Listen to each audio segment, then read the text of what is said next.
Hi guys, welcome back. Today I want to walk you through the books I finished during the month of September, and I am really excited to talk about most of them because I had a really good reading month. Almost all the books I read were 4-star ratings or above. So yeah, I'm really happy about this, and I'm just gonna start by mentioning 2 books that I read during the Hungry Bookworm nonfiction readathon, which also encompassed the first week of September. And I have filmed a vlog about this, so if you want to know more about these books, you can go and check it out. The first one was Why I'm No Longer Talking to White People About Race by Reni Eddo-Lodge, which explores racism in the UK. And I also read The Uninhabitable Earth by David Wallace-Wells, which deals with climate change and how our Earth would look like if we keep on doing what we're doing today. Both were really great, really illuminating reads. I highly recommend both of them.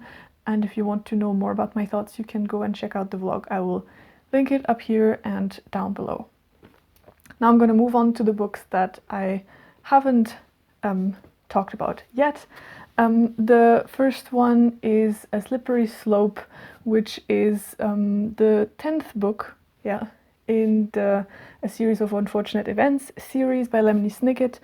I am going through these books quite well these last month, and I plan to do so in the future. I cannot tell you too much about this because it would be spoilery if you have not many ideas about what this is actually about. We follow these orphans, the Baudelaire orphans, and in this one they are on their way to a mountain peak where they believe they can get some answers about their parents' accident. And I really like it. I really disliked the previous installment, so I'm really happy that this one picked up things a bit. I really liked the plot, was really well plotted. There was a thing that I really liked, which is the youngest sister with a baby when we start off the series actually starts growing up, and you can see her development, and I thought this was really cool. The twist in the end is also really good. I really enjoyed it, and yeah, I'm more confident to continue on with the series because there's only 3 books to go, so I definitely have to go through with this. And I will give you my fuller thoughts on the series as a whole, probably in a separate video when I'm done with this. Moving on to the next book I finished, The Murder of Roger Ackroyd by Agatha Christie. This is one of the famous Agatha Christies, and it's probably one of my favorites. This takes place in a small town, which I love. I love the small town dynamics, how people spy on each other and tell gossip. This is set in a small English village, and we follow Hercule Poirot, which it turns out is retired, and he's bought a house there and he is taking care of his garden. But then he finds out that the wealthiest man in the village, who owns a big estate, has been murdered, and he is then investigating the murder together with our narrator in this book, who is the doctor of the village, Dr. Shepherd, and this basically goes on from there. So this book has a major twist, and I knew about it already because I've read it already, but it was also really interesting to read it with that perspective and trying to pick up on the clues as I went. That was really entertaining. I'm not going to say what the twist is, but it's been done also again, let's say in literature, and I think it's done so brilliantly well here, way better than other instances where I've seen it in books. That's all I'm going to say about it. But it's such a great mystery. You can really go through the clues and try to build your theories, so it's a really good one, and I obviously recommend it. The next book I finished was a poetry collection by Charles Baudelaire, Les Fleurs du Mal, The Flowers of Evil. This collection is from the 1860s, I think, and in this Baudelaire is exploring basically the darker sides of human life, and he's trying to distill the beauty from it. So that's the concept, that's why it's also called The Flowers of Evil. I studied different poems from this collection at school. I absolutely loved the poems that I studied at school, and I was so eager to try and read the whole collection once in my life. And when I did pick it up, I was a bit disappointed about the collection overall, unfortunately. So don't get me wrong, there's still some absolutely brilliant poems in there, and I tabbed the ones that I really enjoyed, and they're not so many, unfortunately. I really like his exploration of depression and boredom, and there's still some really strong poems in there about this.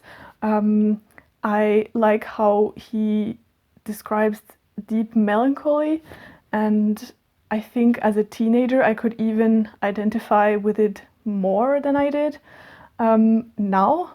This collection is split in 5 parts, and in each part the poet explores some other parts of human life.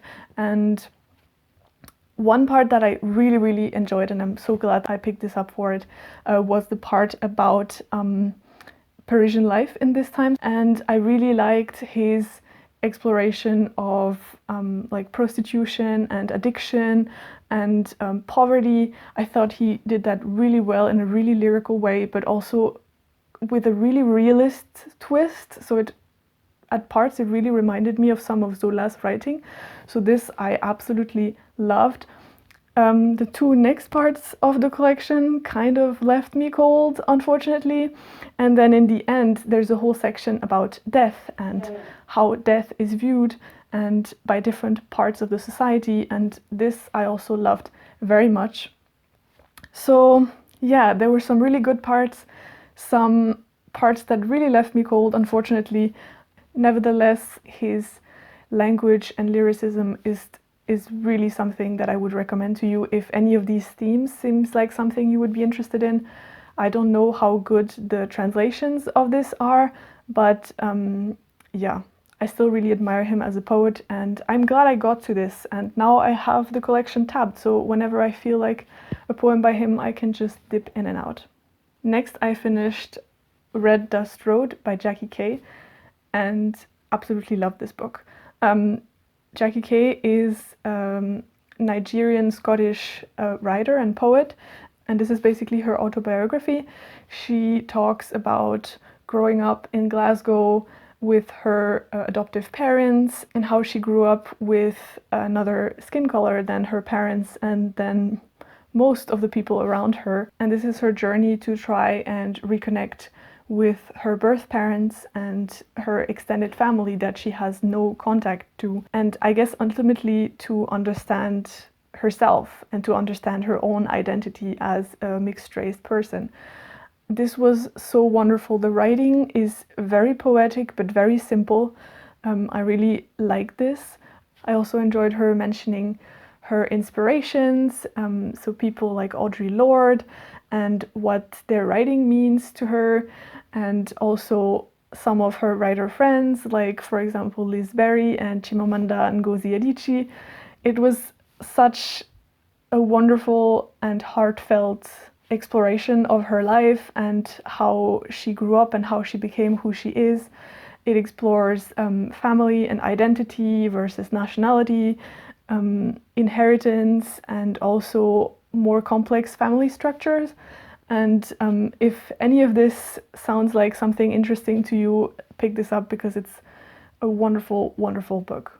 I read this with Sandra from the channel Pull Down the Moon, and it was such a fun experience. We could really talk about spoilers and things that made us angry and things that made us cry and things that were so wonderful and emotional. And yeah, thanks a lot, Sandra. It was a lot of fun. The last book I want to mention is Le Fantôme de l'Opéra by Gaston Leroux, The Phantom of the Opera, which is a novel that was written in 1910 and is kind of a mashup between like fantastical, supernatural, and mystery novel.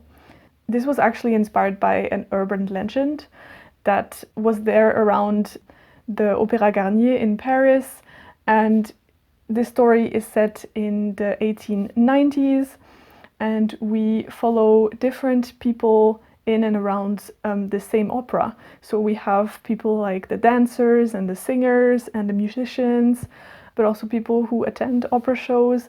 And in the whole backdrop of this, we have this looming figure of the Phantom of the Opera, which is someone who sends mysterious letters and whispers to people in the dark, and also seems to really have entranced one of the younger up-and-coming singers, Christie, because it turns out he is giving her singing lessons, and she's become this wonderfully accomplished singer who is entrancing everyone who listens to her. This book was so great. The setting and the descriptions of the opera and the things around it, all this bustly, bubbly life of the opera and everything that happens behind the scenes was just so fascinating. It really felt like you were there. The description of the music that was played in the opera was also really helping and contributing to this feeling of place, because there's really mention of specific pieces of music that are sung, and the narrative is woven around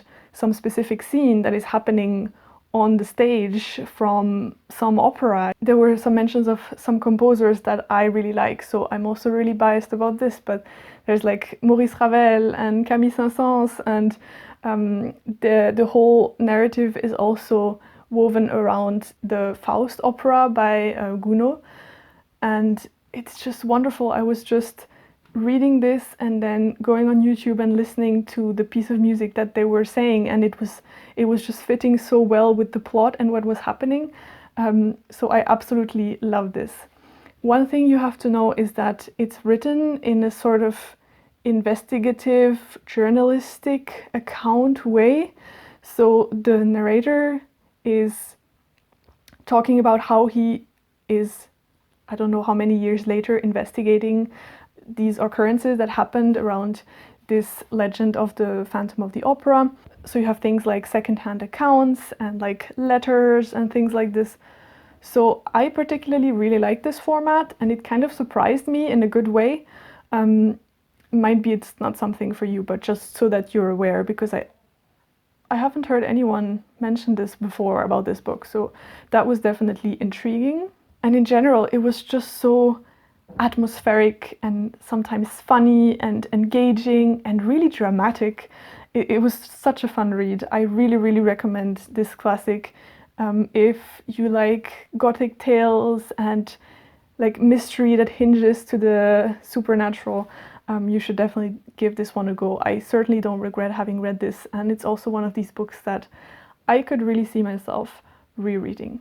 Okay guys, these were the books that I had the chance to get to in September. I'm really happy about the books that I read in this month, and I hope that some of my enthusiasm came through to you, and maybe you want to pick up one of the books that I mentioned. If you do, let me know down below. I would really be happy about this.